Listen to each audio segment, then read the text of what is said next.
নমস্কার, আমি Shubhankar Das, nutritional therapist and health care educator. আজ 11th জুলাই, স্যাটারডে। আজকে আমি আমার আরও একজন সাকসেস পেশেন্টের ম্যাটার নিয়ে আপনাদের সামনে এসেছি। তার টাং ক্যান্সার ছিল, তারপরেতে তারা অপারেশন করে। অপারেশন করার পর তারা 30টা রেডিয়েশন নেয়ার পর 4 বছর কাটে। 4 বছরের মাথা থেকে আবার তার সেই জিভেতে ক্যান্সারের স্প্রেড আবার দেখা দেয় এবং তারপর র্যাপিড আকারে দেখা দিতে থাকে। তো তারপর ওনারা আমার কাছে আসেন। তারপরেতে যা হলো সেটা এই বিগত 2-3 মাসের মধ্যে যা হলো সেটা আপনারা ওনার মুখ থেকেই শুনবেন। ওনার নাম হচ্ছে অজয় কুমার প্রসাদ, উনি থাকেন হাওড়াতে। ওনাদের কাছে ক্যামেরা নিয়ে যাওয়ার আগে আমি আরও একটা জিনিস আপনাদেরকে বলে দিই।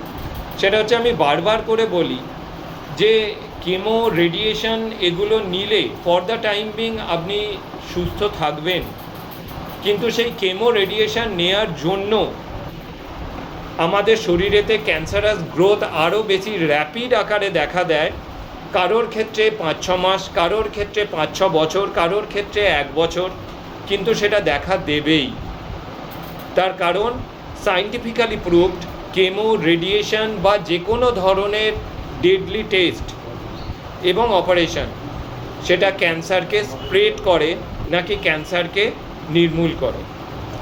যাই হোক, আপনারা ওনাদের বক্তব্য শুনুন, দেখুন ওনারা কি বলছেন। বলুন। আমার নাম অজয় কুমার প্রসাদ হচ্ছে।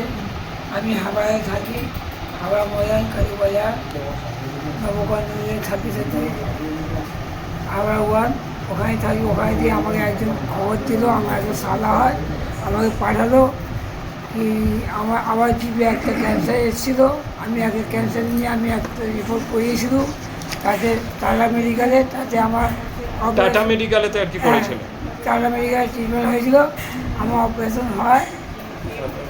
আমি অপারেশন করে 4 বছর মতন ভালো ছিলাম।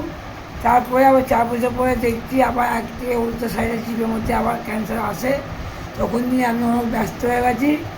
আর আমাকে একটা সালা ছিল, আমার নিজের সালা হয়, ভদ্রসরে থাকে তেলিপাড়া।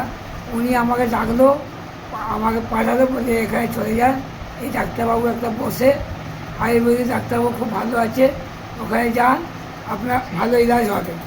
উনি সঙ্গেও আমার সঙ্গে এসে বলে আমি ভরসা দিচ্ছি, তুমি চলো ওখানে। আমি এসেছি ডাক্তারবাবুর কাছে। ডাক্তারবাবু সত্যি, আমি 2 দিন ওষুধ খেয়েছি ডাক্তারবাবু। আমার আবার একটা আর রোগ ছিল, আমার পিছনে ব্যথা হতো, অনেক পায়েসের মতন একটা ব্যথা ছিল। এই ব্যথাটা 2 দিন আমি ওষুধ খেতেই আমার ব্যথাটা কমে গেছে। ওষুধ যে বলছেন, আমি আপনাকে কি ওষুধ দিয়েছিলাম? আমি কি আপনাকে কোনো ট্যাবলেট ক্যাপসুল কিছু দিয়েছিলাম? কোনো ট্যাবলেট ক্যাপসুল কিছু দিইনি তো। না, উনি শুধু ফল পাতা জুস, বিভিন্ন জুস খাওয়া ওষুধ দিয়েছিল উনি, আর পাতা পাতা এইসব। না, আয়ুর্বেদিক যে ওষুধ আমি দিয়েছিলাম, আমি কি আপনাকে কোনো ওষুধ, কোনো কোম্পানির নাম কিছু বলেছিলাম? না না, কোনো কোম্পানি কিছু না তো। না, কোনো কোম্পানি সেগুলোকে স্পেসিফিক ভাবে বলুন, কারণ এই আপনি ওষুধ বলছেন, অনেক কারোর মনে অনেক কথা আর কি চলে আসবে। কোনো ওষুধ চাইনি ডাক্তারবাবু। ওই জড়িপুজি আর পাতা বলেছিল, ওইসব পাতার কোনো জোগাড় করে দিয়ে পিষে জুস করে খেতো। 2 দিন খেয়েছি, আমি দেখি রেজাল্টটা পেয়েছি ভালো। না, ভরসা আমার হয়ে গেছে ডাক্তারবাবুকে। আমি এইটা লাগাতার 3 মাস দিয়ে খাচ্ছি এখন পুরো রোগটা আমার গা দিয়ে চলে গেছে। আমি খুব ভালো আছি, খুব সুস্থ আছি। আমি জানাই আপনারাও চলে আসুন, ডাক্তারবাবু ভালো, সবাই ভালো হয়। নমস্কার।